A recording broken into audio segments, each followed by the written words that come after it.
I'm Brian Strump, and I use goal setting sessions to sell high value services.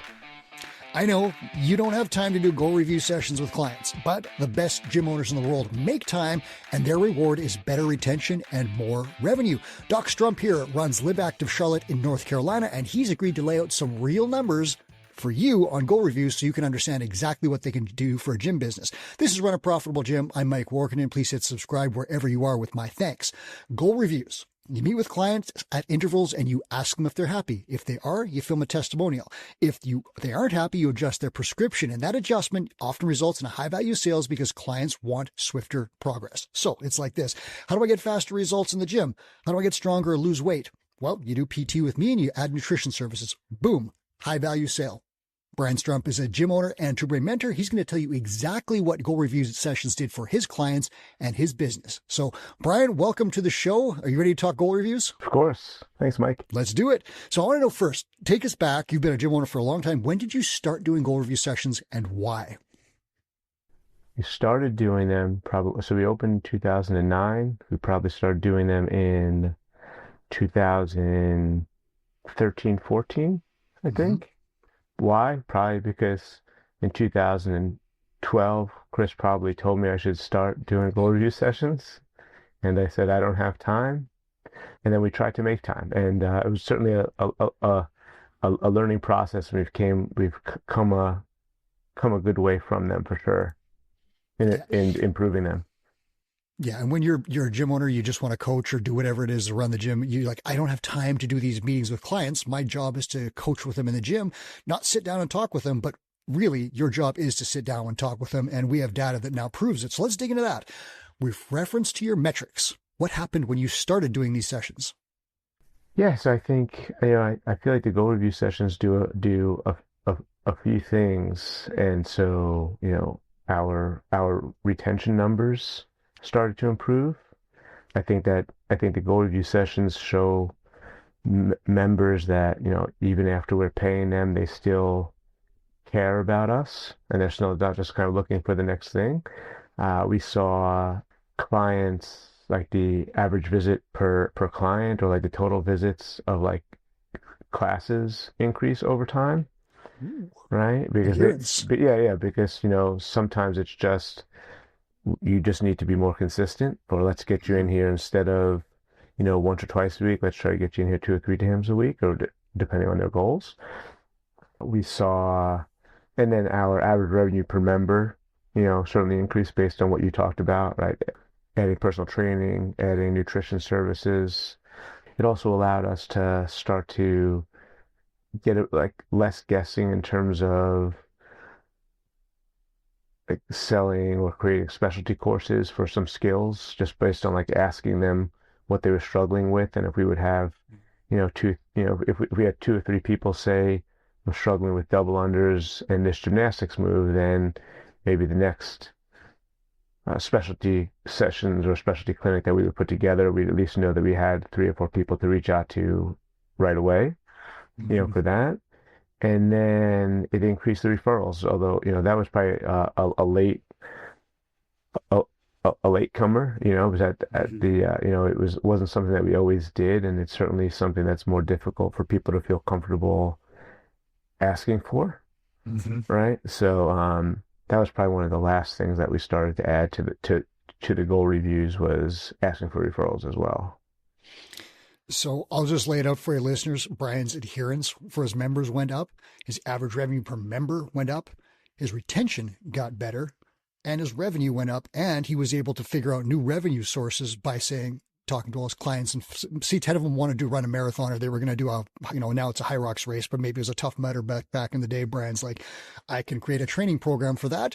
It's $200 for 6 weeks or whatever it is. Sign up, go. And you're not guessing like I did, where I was like, I think everyone wants to do Olympic weightlifting. Brian actually talked to his clients, figured out what they wanted, then created programs for them. And I'll tell you this, in the modern sense right now in 2025, if you had, say, 5 clients all wanted to work on something very specific, you might sell them semi-private training or small group training, which is a very high value service. And we have tons of resources on that. We'll put a link in the show notes to something that you could consider. But anyways, all of this works. And Brian has also tacked on a super important thing. Happy clients in a goal review session are very inclined to refer their friends. And Chris Cooper's laid out exact scripts on this, so how you can run through this stuff. Brian, do you have any idea how, in general, like revenue increases as a result of a goal review? Could you put your finger on it by chance?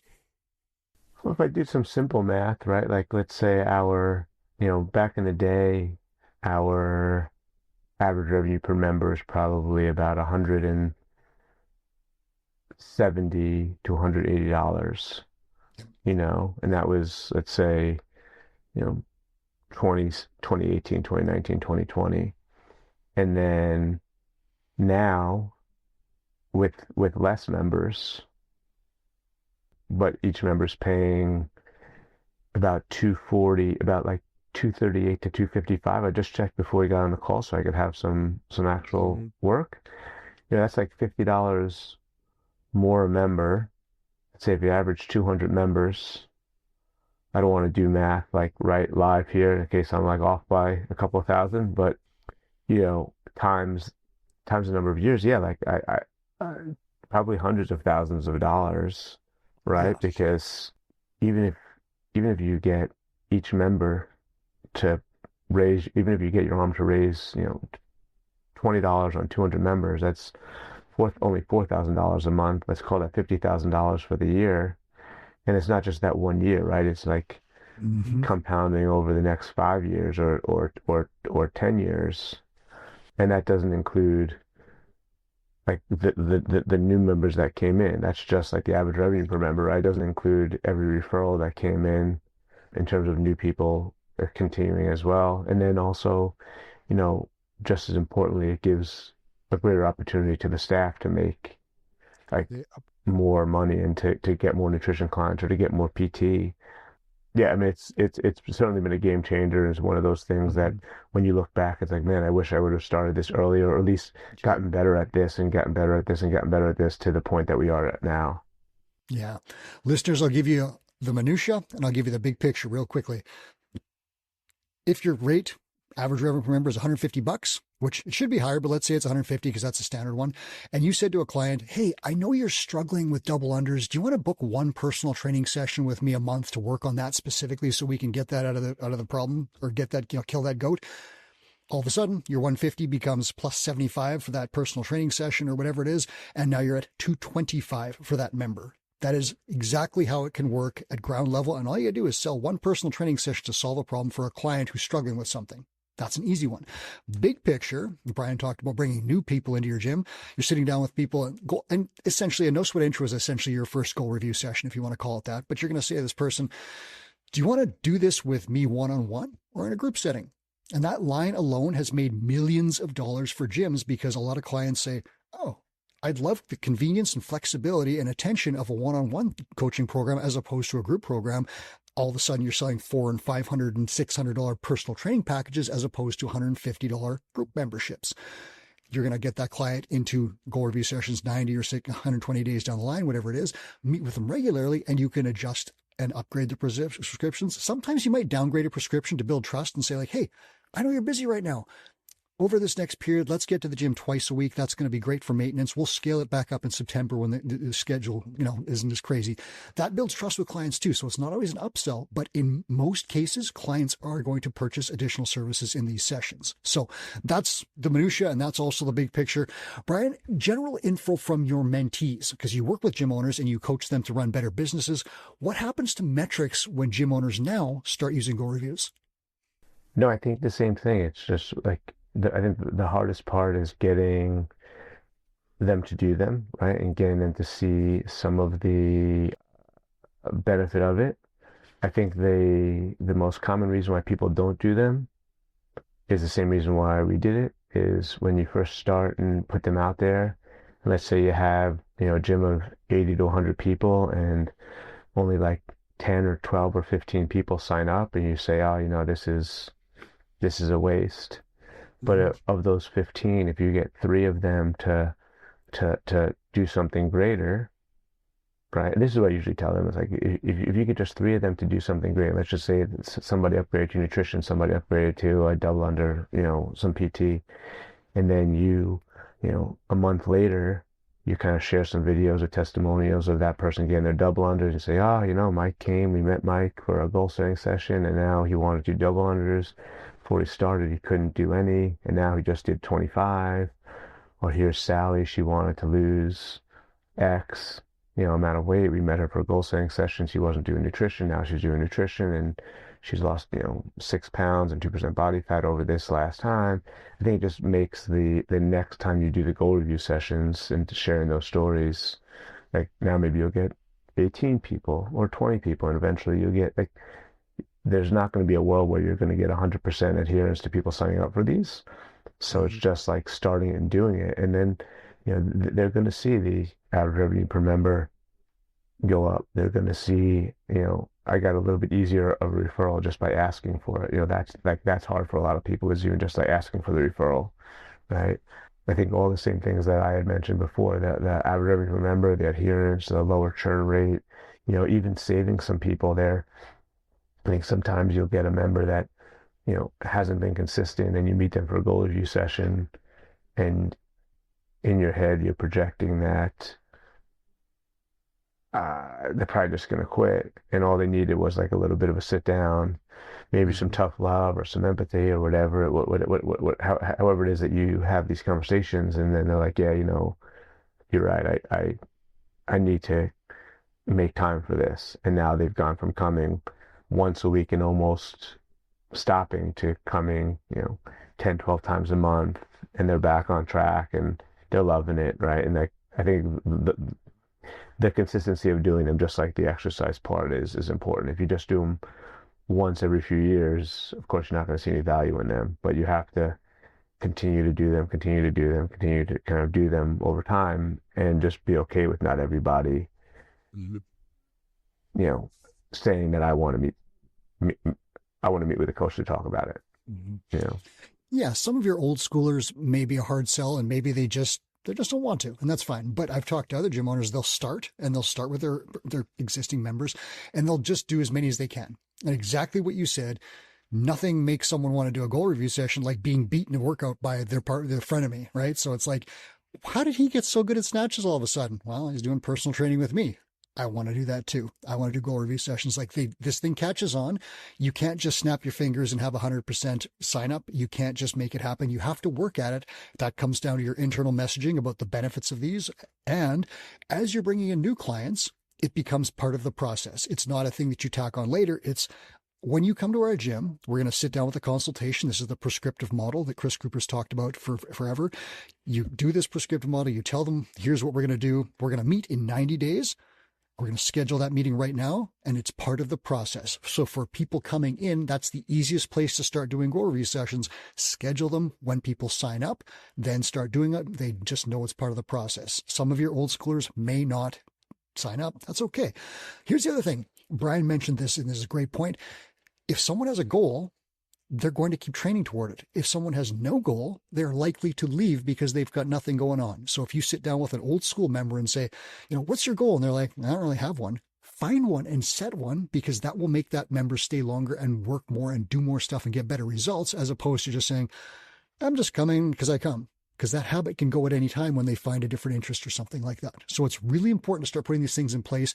On the True Brain Sample annual plan, goal review sessions are in 2 months. You'll do them twice a year. You can do them up to 4 times a year. Every 90 days is probably the gold standard, but I get that you can't always do that. Brian, how often do you do goal review sessions? We do them 4 times a year as well. I think the reason why we were slow to take it on was because we couldn't do them consistently, and we were trying to kind of follow people every 90 days, which, like, It's different for everyone, right? sounds in theory to be good, but we just in 2018 we decided to stop doing that, because like it's really hard to talk about goal setting sessions if every month you're doing a couple, Mm-hmm. right? So we decided to do them on the first of every quarter, the first month of every quarter. It's like January, April, July, and October. And that made it easier for us, because now, like, I know the end of December, the end of March, the end of June, the end of September, that we start. I'm really like I already have the content, so I'm just like regurgitating the old content for. Mm-hmm. The other reason why I like that timeline is in December, our messaging was like getting started on the new year, and here's why it's important. In April, Beautiful. it was like let's get prepared for the summertime when most of you kind of see a lull in your, in your exercise and the weather gets nice. And then in July, it was like, hey, you've seen a lull in your exercise. Let's get back on track. We can't, just make this thing important based on like your travel schedule or whatever. And then in October was good because now it was like the last quarter of the year when most people kind of pack it in with holidays and more eating, more drinking. So like we found that talking about it 4 times a year, now messaging, that's like 2 Facebook posts, 2 emails, maybe a text to the members with a link to book. And now it's easy for the coaches to just have their schedule set for some additional time for goal review sessions during that time. Made it a little bit easier for us. I know some people that do the 90 days and they track it and they put it in the CRM. That's awesome. It was just a little bit too difficult for us. So Mm-hmm. like that's the way we've been doing it. And then since then, like they've just been getting better and better. To your point, if not if somebody doesn't sign up for every single one, but they sign up for 2 or 3, then it's close to that like one every 120 days or something like that, which is still the additional checkpoints. And I'd argue that even just them, even if they're not interested, like some of the old school people or some people I think that they already know what they need.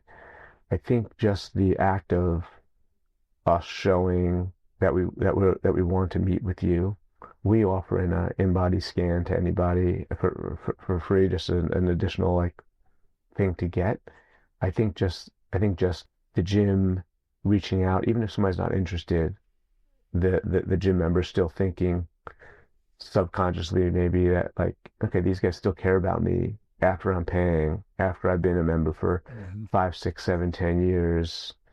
It's not just like I'm just another body here. They still want to kind of meet with me and check in. And sometimes we'll have somebody that's been a member for 5 years and they sign up for a goal review session. You're like, oh, kind of a little bit of a surprise, but like Mm-hmm. a pleasant one, thinking that maybe that they've got something new that they want to work on or that they're struggling with, and it's a reason to kind of you open the door for them to come in where some people just aren't. If they have a problem or a concern, like if you don't ask to help them, they're not gonna come out and say, "Hey, I've got this issue I need some help with." You know? Yeah. Goal review sessions are a touch point, just straight up. They're just a point of contact between you and a client. That's high value no matter what else happens. Just checking in and saying, hey, how's it going? That counts.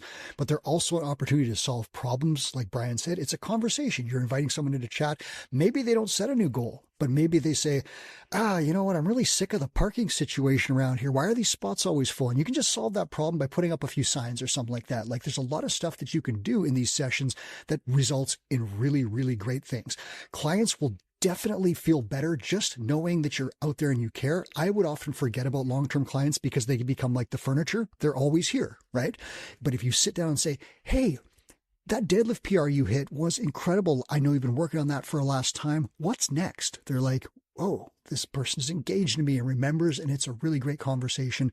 And then in these conversations, again, you can ask for referrals, you can get testimonials, high value marketing assets. Referrals are, they're the warmest leads you're ever going to get. And you're like, hey, your friend Tom, the guy that you were saying he's been having trouble with his strength. Can we get him in here?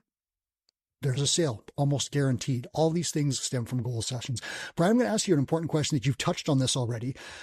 But what does this do? What do they do for clients? Like, have you seen your clients at your gym get great results or increased fitness and health and longevity as a result of doing these sessions? Of course, yeah. Yeah. I think the most important thing was the one that you just said was like just that touch point of them knowing that somebody is kind of watching and looking out for them, right? Like most people outside the gym just are floating through life, you know, and nobody's really checking in on them, especially like a parent. They're the ones that are always doing the checking in. So I think it's they feel good there. And you know, if if we get somebody and they're only their only piece was like, look, we need to start getting you in here 3 days a week. Like 2 days a week is not getting you there. They're gonna see those changes. I think obviously the people that add nutrition and are going to see, much greater changes, and they're losing weight, they're feeling better, they're sleeping better, they're less achy.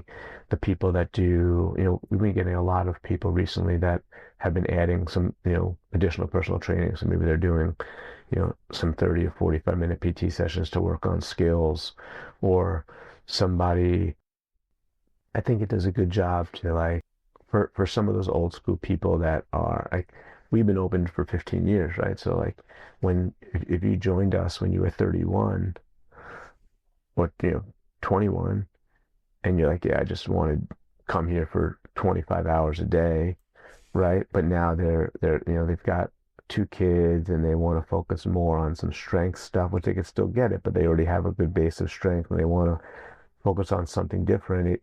It gives us the opportunity to have that conversation and maybe to add some personal training with them that's focusing on some other aspects that they might not feel that they're getting in the classes, right? So now they're less achy, maybe they're getting stronger, they're improving exactly what they want, or maybe it was for a sport for a sport of theirs.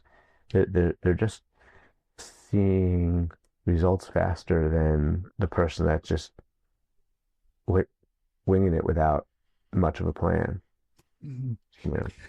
One of your colleagues, as a mentor to gym owner, Daniel Purrington, said to me there was a gym that he works with as a mentor. He said he had clients aging out of intensity. And I really like that term because you just touched on it. Clients sign up at 21 and they just want to hit Fran all day and deadlift and do all the, all that high intensity stuff. And then maybe later on life changes a little bit. They got a more tougher job. They've got 3 kids. They've got a new relationship. They've got other stuff going on. And it's not that they don't want to do the intensity stuff, but maybe they just can't. They need a slightly different pace or they need to change things up a little bit. You don't know that unless you talk to them. And in a goal review session, you can say, oh, the group classes just aren't hitting the button for you anymore. I have a semi-private training group where we go through just strength workouts and we do them in 45 minutes because that works for that group. Is that something you're interested in? Or a small group training.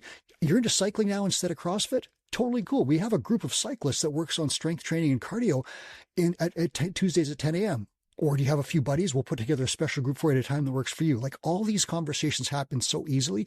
And Brian, when he was talking, it didn't sound like a hard sell, right? He's like, okay, you want to lose 15 pounds twice a week probably isn't going to do it. We're going to add this, a couple extra sessions. We're going to add a nutrition coaching. It's not a hard sell. You're solving the client's problem like you should as a gym owner, and it just makes sense for everyone. Yeah, the gym makes more money, but the client also gets results, and that's why you exist. So this is really an essential thing if you are a gym owner.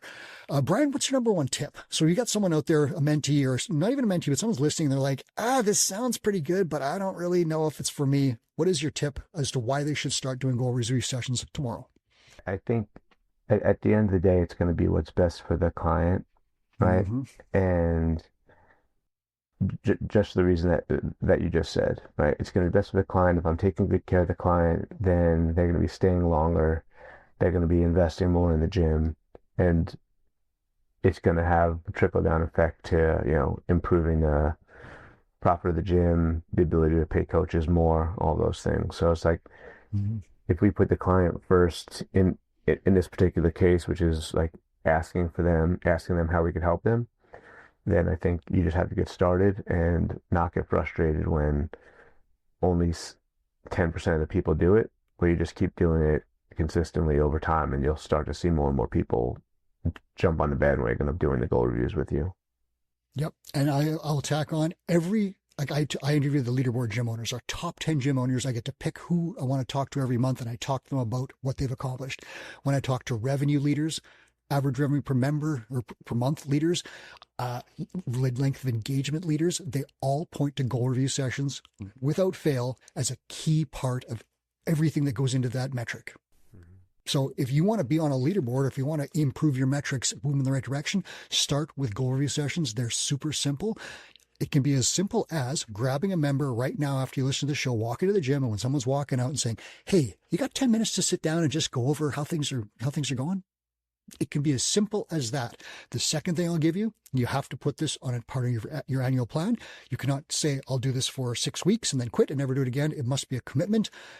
It's a long-term thing. This is long-term investing. If you put it on your annual plan, go through that plan every year, do the goal reviews. You will see long-term massive success, just like investing in a stock over time. You will see a huge payoff. But if you just go for the one-run home run or the big home run, it's not going to work. So do that. If you need an annual plan, a starting point, DM Chris Cooper on Facebook right now and say, I need the annual plan. He will send it to you and you can adjust it as you need it for your gym. But it's a great starting point, and goal review sessions are on there with some tips for how to do it. So that's what your assignment is. If you need to start, DM Chris. Brian, do you remember the Two Brain Summit? There was a bingo square that said people had to fill out things and they had to find different people who had had things happen to them to get that bingo square. And one of them was been yelled at by Strump online. I think that People was. don't know what that was. That's you. Do I? I'm not. Yeah. I didn't know that was a thing. You know. And it's funny because you're such a nice guy and such a soft-spoken guy, and yet that was the bingo square. And the backstory for that, listeners, if you were wondering about it, is Brian's been on the CrossFit message boards and other things for a very long time, and people have chatted with him. And Brian is a direct speaker, and people would sometimes be like, "Is Brian yelling at me?" But Brian's not. Brian's just offered helpful advice. So that's what that bingo square was. Thanks for being here, Doc. I really appreciate your time. Thank you. That was Dr. Brian Strump. He's a chiropractor who runs Live Active Charlotte, longtime gym owner and Two Brain mentor. I'm Mike Workenden. This is Run a Profitable Gym. Please hit subscribe on your way out the door. And if you want to talk more about this kind of stuff, head to gymownersunited.com to continue the conversation. Or if you want to get really serious today, book a call via the link in the show notes. And now here's Two Brain founder Chris Cooper with a final note. Hey, it's Two Brain founder Chris Cooper with a quick note. We created the Gym Owners United Facebook group to help you run a profitable gym. Thousands of gym owners just like you have already joined. In the group, we share sound advice about the business of fitness every day.